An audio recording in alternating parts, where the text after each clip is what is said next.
Welcome to this new video on fallacies. We have been getting continuous requests from all of our participants to upload a video on the theory of fallacies. So this is the first of its kind, and soon after this video we will be uploading one with those questions that were asked in the NDA question paper. So this is exclusively for fallacies theory part. So in this video we will be seeing what is formal fallacy, informal fallacy, most important, and then inductive fallacy if time permits, or we will take it to the another video. Also we will have just a discussion on what is Indian fallacies. Indian fallacies, just giving the basic terminology, is not moving to the in-depth. So we will start with this. This is an additional area which you have to give importance to in the module of logical reasoning. Consistently they are asking one or two questions for each shift. So we will start with this. What are fallacies? Fallacies are errors but can be tricks. It can either be an error or a trick in reasoning. How can it be an error or how will it be a trick? A fallacy is an error of reasoning if it occurs accidentally. Accident occurrence of an error is a fallacy of error. It is a trick of reasoning if the speaker or writer uses it in order to deceive or manipulate the audience. You can see some of the movies that we expect this is the climax, but it may get changed. So that is a fallacy of reasoning, right? A trick of reasoning. So fallacy can either be an error or a trick of reasoning. When fallacies occur, they weaken arguments, and in doing so weaken the overall strength of the paragraph or assignment. So when you try to present a concept, if fallacies occur as an error, especially, it will weaken the argument or weaken the strength of the passage. There are 5 common categories of fallacies which are given over here. Fallacies, they use your feelings, they distract you from the argument, they give you misinformation, which they may guide you to a wrong path. They may lead to take generalization which may not be powerful, and irrelevant connections. You may be asked to connect something which are totally irrelevant. So I don't think this part is important to you. We will move to the core area. Fallacies are mainly divided into 2. Even though there are 5 categories, they are mainly divided into 2, which is formal fallacy and informal fallacy. So our discussion mainly will be on formal fallacies first. So both formal and informal fallacies, they undermines the validity and soundness of any argument. So the validity or soundness, we have discussed what is valid, what is sound argument in the logical reasoning video on deductive arguments, right? So they will diminish the kind of validity and soundness of any argument, but fallacious reasoning may damage the credibility of the originator or the message and play with emotions of the receiver. So it's a kind of attacking your weak areas rather than fighting with you in the right point. It's a kind of trapping you through an error in reasoning.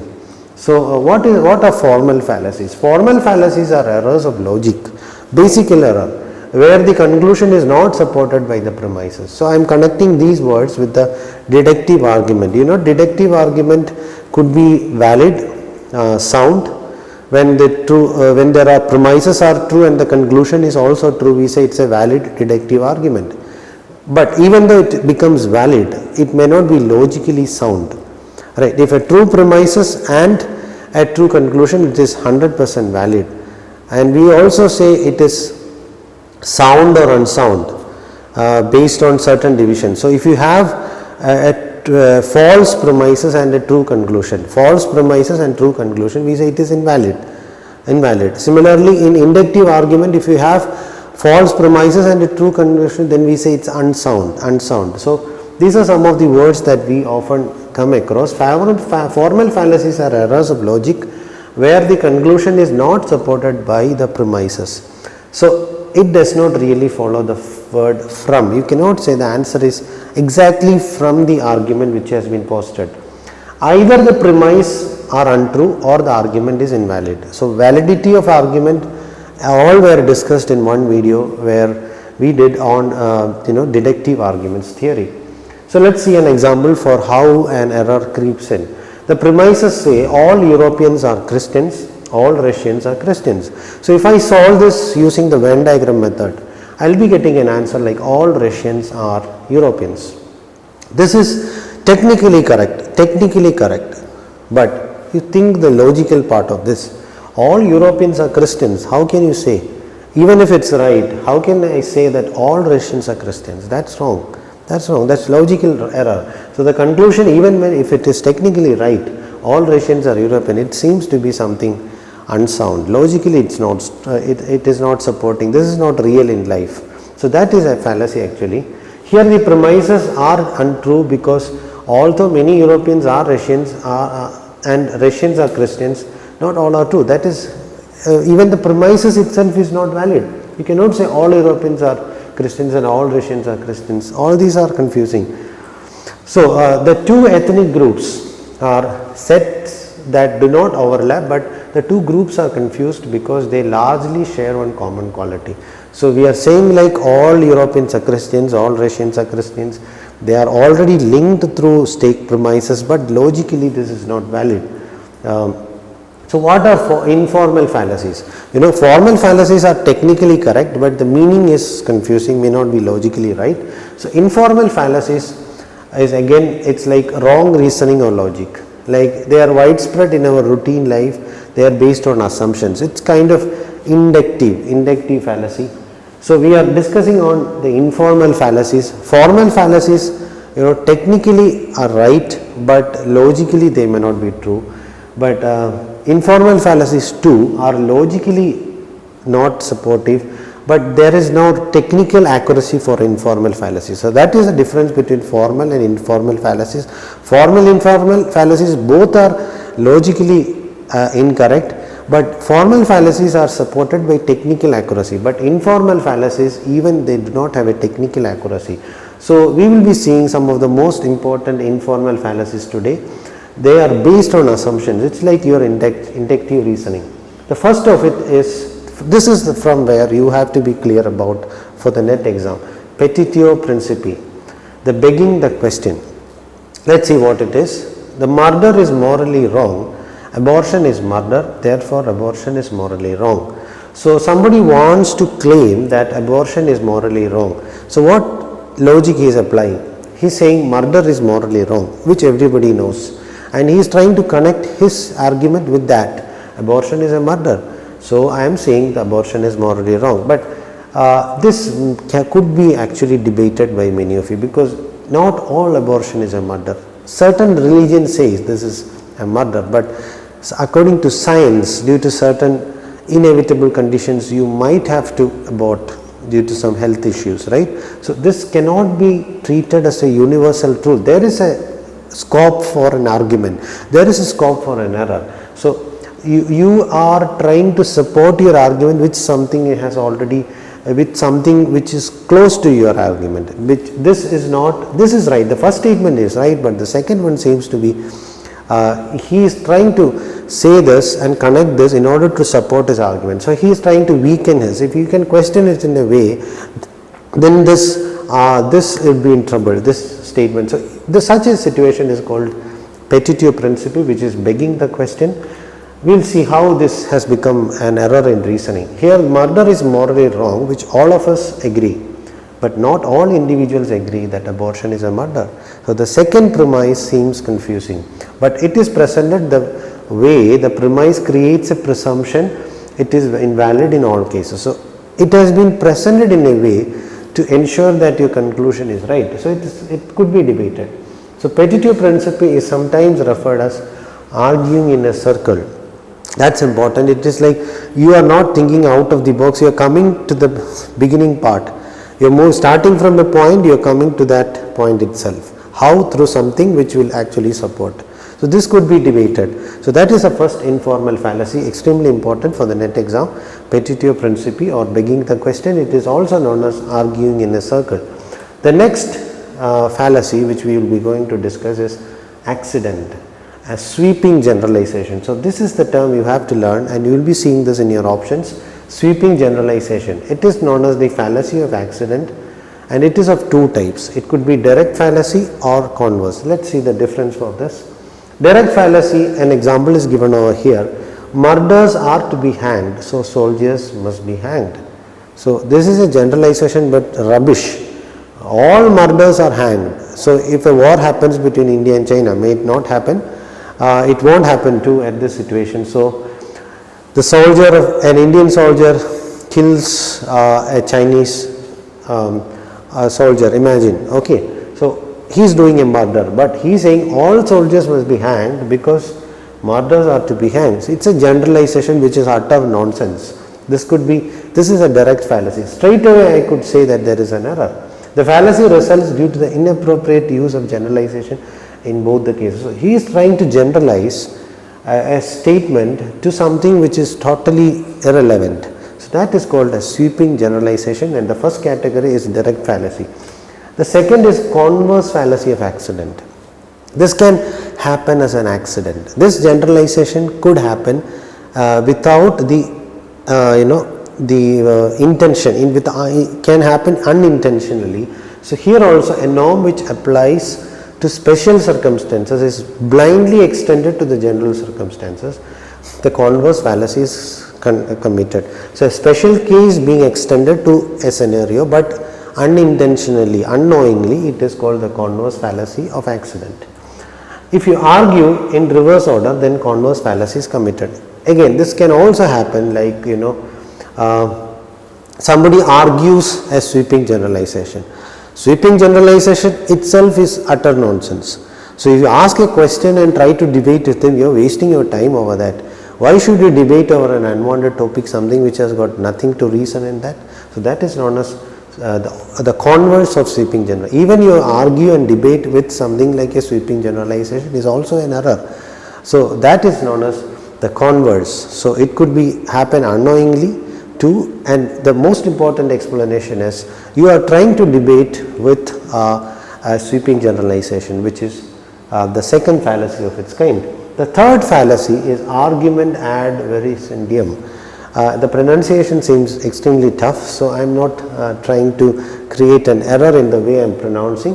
It is argument ad V. I am saying argument ad V. So we have no evidence that the Rolls-Royce ever existed.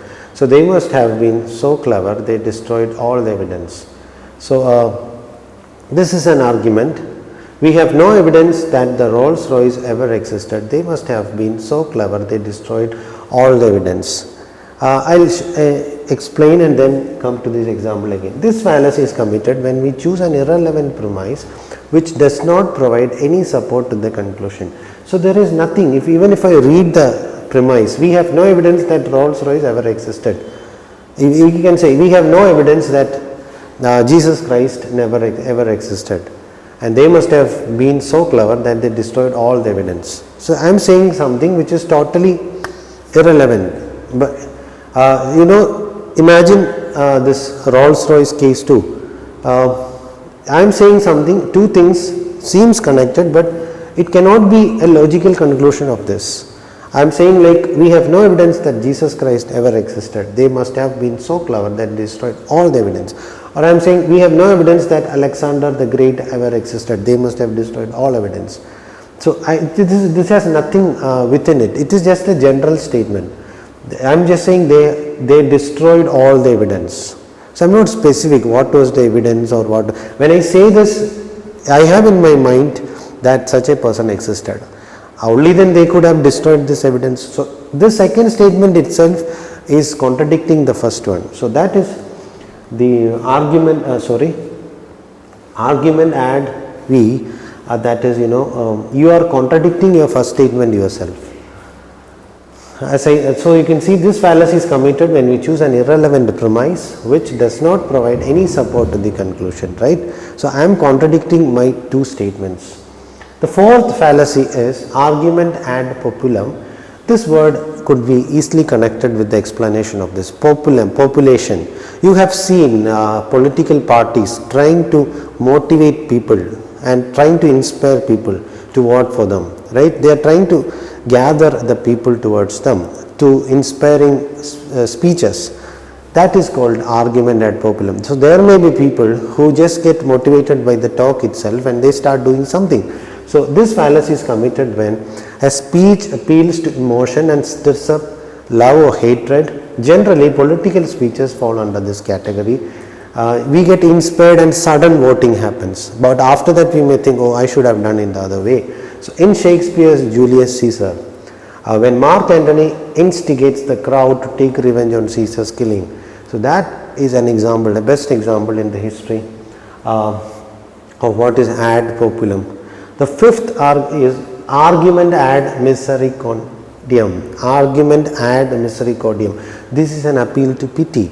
So you can have two words, sympathy and empathy. So what is the difference between these two? Sympathy is a negative word and empathy is positive. Empathy means you are thinking from his side, thinking from the shoe of the next person, I would say, and it's pity means it's sympathy. So the criminals followed this method during the Plato's time in Greece to escape punishment. Imagine a candidate who was caught for copying in an exam, and he says, please do not report this to my parents because my parents are they are not well, and if they hear this they may do something wrong. So I am trying to get the pity of the teacher by giving a simple silly excuse. That is known as argument ad misericordiam. Misery means pity. Now that sixth is argument ad baculum. This is a threat.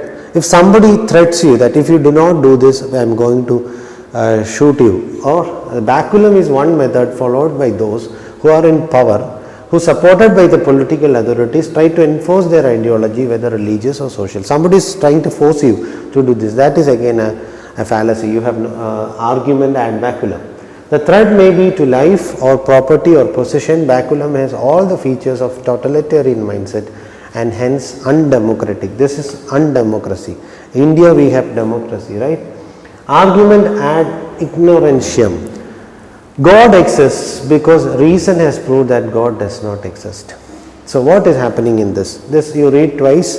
God exists because reason has proved that God does not exist. So when we say something exists, there is, if you have to prove something that is to be true, there is one strategy of proving that you are saying the truth by saying that the opposite does not exist. The opposite of something does not exist means that one exists. So we are not sure whether God exists or God do not exist. We have no idea. You have to ask somebody who has just passed away. If you get a chance to talk to somebody, we know what is happening. But how do you say that God exists? God exists. The people who say that God exists say that there is no proof. There is no proof or God does not exist. If I am saying that there is nothing like God, I am saying that God do not exist. So I am just saying the opposite is not there. So what I am saying is true. But this is challengeable. This is an error true. So we still know this is one truth on which everybody lives. Either we believe there is God, either we say there is no God. But the only proof with which we believe this is when we believe that there is God, we have the intention in his mind. There is no case in the world which is saying that there is no God. If I am an atheist, I am saying that there is no God. There is something which keeps in my mind, nobody has seen God. So that is called argument ad ignorantium. The thesis is established when the antithesis could not be established by the opponent. The eighth, a few more points on this. This happens mainly in academic circles, especially in a null hypothesis. You reject the null hypothesis, then you accept the hypothesis, right? Similarly, this happens mainly in the academic circles. When we appeal to ignorance, we argue that the proposition must be accepted unless someone can prove otherwise. The argument rests on any evidence but on lack of evidence. We have to believe that the truth of the argument because no one can actually disapprove that. The eighth fallacy is argument ad hominem. Important. The argument of X are good and supported by the good evidence. Imagine. But at the same time, the personality and character of X has not been generally good. So we will say never look in the personal aspects of a person. You have to deal with professional qualities.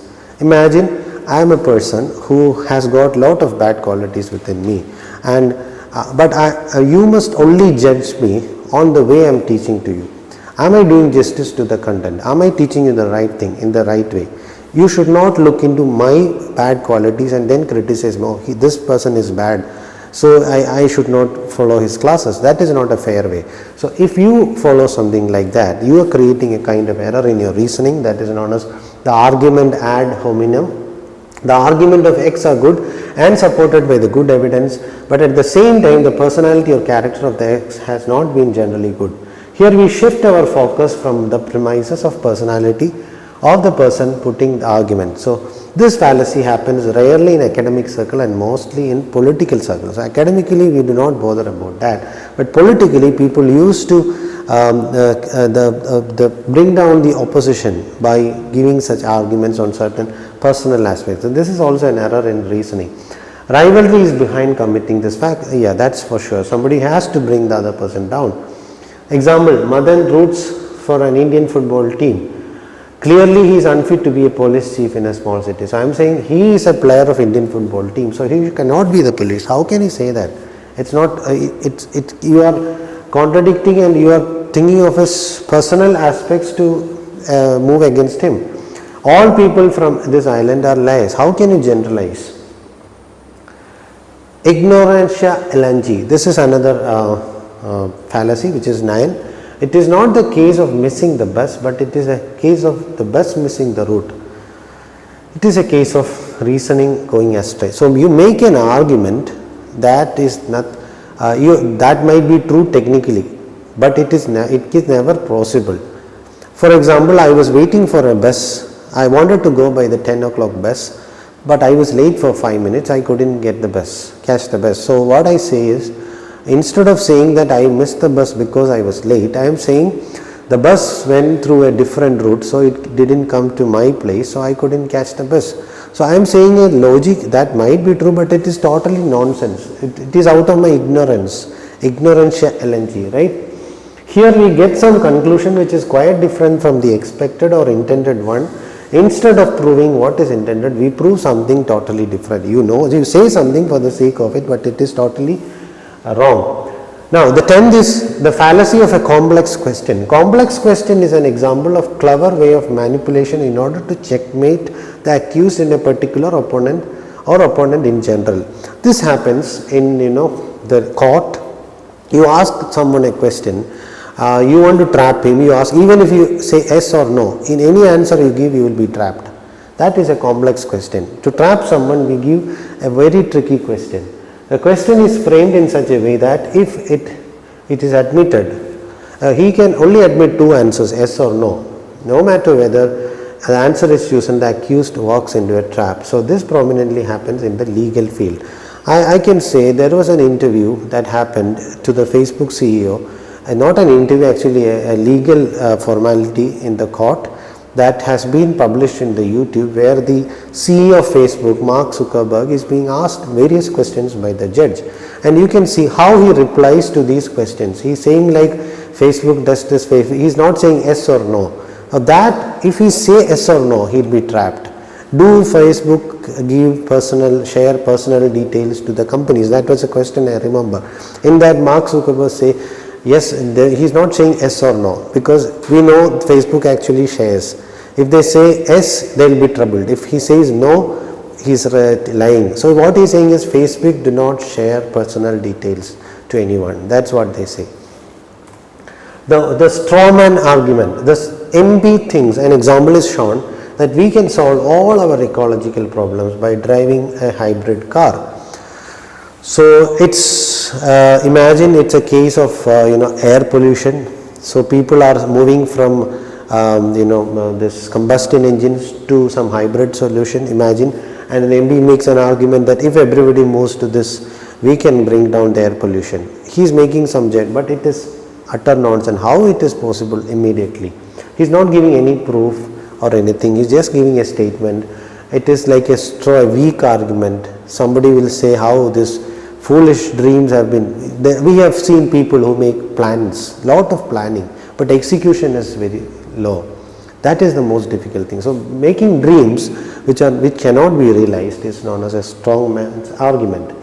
It's easy to defeat your opponent's argument which is made of straw, so you can easily be questioned and brought down. In straw man's argument, someone attacks a position, the opponent doesn't really hold. That's true, because someone is not aware of how much error I am making through this weak argument. So you can easily challenge that argument.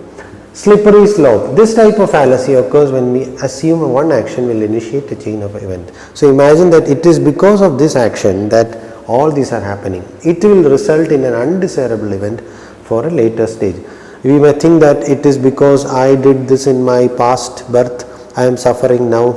It is because I did good in my past birth, I am enjoying now. These are not something which are not sure also. We have some some imagination, some assumptions, some numerology, all are connected to our actions and results. This is wrong.